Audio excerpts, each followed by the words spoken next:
ಎಲ್ಲರಿಗೂ ನಮಸ್ಕಾರ, welcome back to my channel. ಇವತ್ತು ಸಿಂಪಲ್ ಆಗಿ ಬ್ರೇಕ್ಫಾಸ್ಟ್ಗೆ ಅಂತ ಒಂದು ರೈಸ್ ಬಾತ್ ಮಾಡ್ತಾ ಇದ್ದೀನಿ.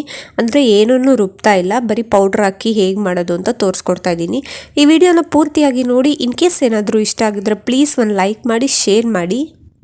ಹಾಗೆ ನನ್ನ ಚಾನಲ್ನ ಪ್ಲೀಸ್ ಸಬ್ಸ್ಕ್ರೈಬ್ ಮಾಡ್ಕೊಂಡು ನೋಡಿ. ಬನ್ನಿ ಇವಾಗ ಹೇಗೆ ಮಾಡೋದು ಅಂತ ತೋರಿಸ್ಕೊಡ್ತೀನಿ. ಒಂದು ಕುಕ್ಕರ್ಗೆ 1-2 ಟೇಬಲ್ ಸ್ಪೂನ್ ಆಗೋಷ್ಟು ಎಣ್ಣೆ ಸೇರಿಸ್ಕೊತಾ ಇದ್ದೀನಿ. ನೀವು ಎಣ್ಣೆ ಜಾಗದಲ್ಲಿ 1 ಟೇಬಲ್ ಸ್ಪೂನ್ ಎಣ್ಣೆ, 1 ಟೇಬಲ್ ಸ್ಪೂನ್ ತುಪ್ಪ ಕೂಡ ಹಾಕೊಬೋದು. ಅದಾದಮೇಲೆ 1-2 ಪಲಾವ್ ಎಲೆ, ಒಂದು ಅರ್ಧ ಚಮಚ ಆಗೋಷ್ಟು ಜೀರಿಗೆ, ಹಾಗೆ ಇಲ್ಲಿ ಬಿರಿಯಾನಿ ಮಸಾಲ, 1 ಚಕ್ಕೆ, 1 ಲವಂಗ, 1 ಏಲಕ್ಕಿ ಮತ್ತು 1 ಸ್ಟಾರ್ನ ಸೇರಿಸ್ತಾ ಇದ್ದೀನಿ. ಅದಾದಮೇಲೆ ಹೆಚ್ಚಿಟ್ಕೊಂಡಿದ್ದಂತಹ 1 ಮೀಡಿಯಮ್ ಸೈಜ್ ಈರುಳ್ಳಿ, 1 ಮೀಡಿಯಮ್ ಸೈಜ್ ದಪ್ಪ ಮೆಣಸಿನ್ಕಾಯಿನ ಸೇರಿಸ್ತಾ ಇದ್ದೀನಿ. ಅದೆರಡೂ ನೀಟಾಗಿ 1-2 ನಿಮಿಷ ಆಗೋಷ್ಟು ಫ್ರೈ ಮಾಡೋದು. ನೀಟಾಗಿ 1-2 ನಿಮಿಷ ಆದಮೇಲೆ ಫ್ರೈ ಆಗ್ತಿದ್ದಂಗೆ ಒಂದು ಕಡ್ಡಿ ಕರ್ಬೇವಿನ ಸೊಪ್ಪು ಹಾಕ್ತಾಯಿದ್ದೀನಿ. ನೀವು ಬೇಕಂದರೆ ಕೊತ್ತಂಬರಿ ಸೊಪ್ಪು ಕೂಡ ಬಳಸ್ಕೊಬೋದು. ನಾನು ಕೊತ್ತಂಬರಿ ಸೊಪ್ಪು ಬಳಸ್ತಾ ಇಲ್ಲ, ಬರೀ ಕರ್ಬೇವಿನ ಸೊಪ್ಪು ಹಾಕ್ತಾಯಿದ್ದೀನಿ. ಅದಾದಮೇಲೆ ಇಲ್ಲಿ ಹೆಚ್ಚಿಟ್ಕೊಂಡಿದ್ದಂತಹ ತರಕಾರಿಗಳನ್ನೆಲ್ಲ ಸೇರಿಸ್ತಾ ಇದ್ದೀನಿ. ನಿಮ್ಗೆ ಯಾವ್ದು ಇಷ್ಟ ಬರುತ್ತೋ ಅದನ್ನು ಹಾಕೊಳ್ಳಿ. ನಾನಿಲ್ಲಿ ಬೀನ್ಸ್, ಕ್ಯಾರೆಟ್ ಮತ್ತು ದಪ್ಪ ಮೆಣಸಿನ್ಕಾಯಿ ಮೊದಲೇ ಸೇರಿಸಿದ್ದೆ. ಅದಾದಮೇಲೆ ಬಟಾಣಿ ಸೇರಿಸ್ತಾ ಇದ್ದೀನಿ. ತರಕಾರಿ ಇಲ್ಲದೇನೂ ಕೂಡ ತುಂಬ ಸಿಂಪಲಾಗಿ ಬರೀ ಈರುಳ್ಳಿ ಹಾಕ್ಬಿಟ್ಟು ಕೂಡ ಮಾಡ್ಕೊಬೋದು. ಇದನ್ನ ತರಕಾರಿ ಸೇರಿಸ್ಕೊಂಡ್ರೆ ಇನ್ನೂ ರುಚಿಯಾಗಿರುತ್ತೆ. ಅಂತಂದರೆ ಈ ಬ್ಯಾಚುಲರ್ಸ್ಗೆ, ಇಲ್ಲಾಂದರೆ ವರ್ಕಿಂಗ್ ವುಮೆನ್ಸ್ಗೆ ಮತ್ತು ಯಾರಿಗಾದ್ರೂ ಸರಿ ಎಮರ್ಜೆನ್ಸಿ ಬೇಕು ಅಂತಂದರೆ ಈ ರೀತಿಯಾಗಿ ಒಂದು ರೈಸ್ ಬಾತ್ನ ಮಾಡ್ಕೊಬೋದು. ಇವಾಗ ಅದೆಲ್ಲ ಫ್ರೈ ಆಗೋ ಹಂತದಲ್ಲಿ ನಾನಿಲ್ಲಿ ಎಲ್ಲ ಪೌಡ್ರ್ಗಳನ್ನು ಸೇರಿಸ್ತಾ ಇದ್ದೀನಿ. ಅಂದರೆ 1/4 ಚಮಚ ಧನಿಯಾ ಪುಡಿ, 1 ಚಮಚ ಆಗೋಷ್ಟು ಗರಂ ಮಸಾಲ, 1/4 ಚಮಚ ಆಗೋಷ್ಟು ಅಚ್ಚ ಖಾರದ ಪುಡಿ ಮತ್ತು 1/4 ಚಮಚ ಆಗೋಷ್ಟು ಅರಿಶಿನದ ಪುಡಿ. ಇದಿಷ್ಟನ್ನು ಸೇರಿಸ್ಕೊಂಡು ನೀಟಾಗಿ ಫ್ರೈ ಮಾಡ್ಕೊಬೇಕು. ಅಂದರೆ ಅದು ಸ್ವಲ್ಪ ಹಸಿ ವಾಸನೆ ಇರುತ್ತಲ್ಲ, ಅದೆಲ್ಲ ಹೋಗೋ ತನಕ 1 ನಿಮಿಷ ಎಲ್ಲದೂ ಕೂಡ 1 ನಿಮಿಷ ಫ್ರೈ ಮಾಡಿಕೊಂಡ್ರೆ ಆಯಿತು. ಏಕೆಂದರೆ ನಾವು ಕೊನೆಯಲ್ಲಿ ಕುಕ್ಕರ್ ಮುಚ್ಚಳ ಮುಚ್ಚಿ ಕೂಗ್ಸೋದ್ರಿಂದ ಅದು ಇನ್ನೂ ಬೆಂದೋಗುತ್ತೆ. ಸಡನ್ನಾಗಿ 5 ನಿಮಿಷದಲ್ಲೇ ಮಾಡ್ಕೊಂಬಿಡ್ಬೋದು ಇದನ್ನ, ಅಷ್ಟು ರುಚಿಯಾಗಿರುತ್ತೆ.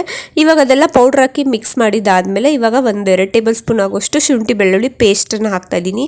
ನಾನಿಲ್ಲಿ ಮನೇಲೇ ಮಾಡ್ಕೊಂಡಿದ್ದಂತಹ ಪೇಸ್ಟ್ ಹಾಕ್ತಾಯಿದ್ದೀನಿ. ನೀವು ಬೇಕಾದರೆ ಔಟ್ಸೈಡಿಂದ ತಂದು ಕೂಡ ಹಾಕೊಬೋದು. ಅದಾದಮೇಲೆ 1:2 ನೀರು ಸೇರಿಸ್ತಾ ಇದ್ದೀನಿ. ಅಂದರೆ ನಾನಿಲ್ಲಿ 200 ಗ್ರಾಮ್ ಆಗೋಷ್ಟು ಅಕ್ಕಿಗೆ ಮಾಡ್ತಾ ಇರೋದು.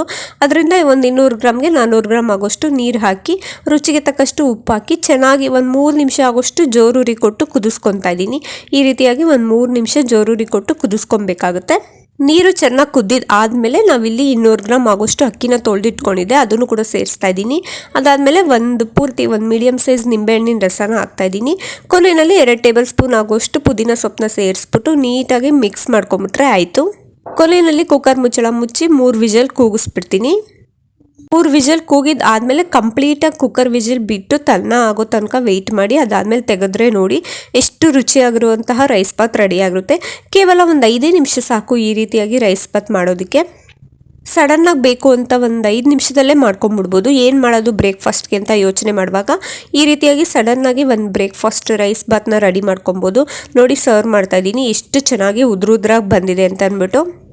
ನೀವು ಮನೆಯಲ್ಲಿ ಒಂದ್ಸತಿ ಈ ರೀತಿಯಾಗಿ ಟ್ರೈ ಮಾಡಿ, ತುಂಬಾ ರುಚಿಯಾಗಿರುತ್ತೆ. ಹೇಗಿತ್ತು ಅಂತ ನನಗೆ ಕಮೆಂಟ್ ಮಾಡಿ. ಹಾಗೆ ಇನ್ನೂ ಯಾರೆಲ್ಲ ನನ್ನ ಚಾನಲ್ನ ಸಬ್ಸ್ಕ್ರೈಬ್ ಮಾಡಿಲ್ಲ ಪ್ಲೀಸ್ ಸಬ್ಸ್ಕ್ರೈಬ್ ಮಾಡ್ಕೊಂಡು ನೋಡ್ತಾ ಇರಿ. ಇನ್ನಷ್ಟು ಈಸಿ ರೆಸಿಪೀಸ್ಗಾಗಿ ನನ್ನ ಚಾನಲ್ನ ಪ್ಲೀಸ್ ಸಬ್ಸ್ಕ್ರೈಬ್ ಮಾಡ್ಕೊಂಡು ನೋಡಿ. Thank you for watching. ಮುಂದಿನ ವಿಡಿಯೋದಲ್ಲಿ ಸಿಗ್ತೀನಿ.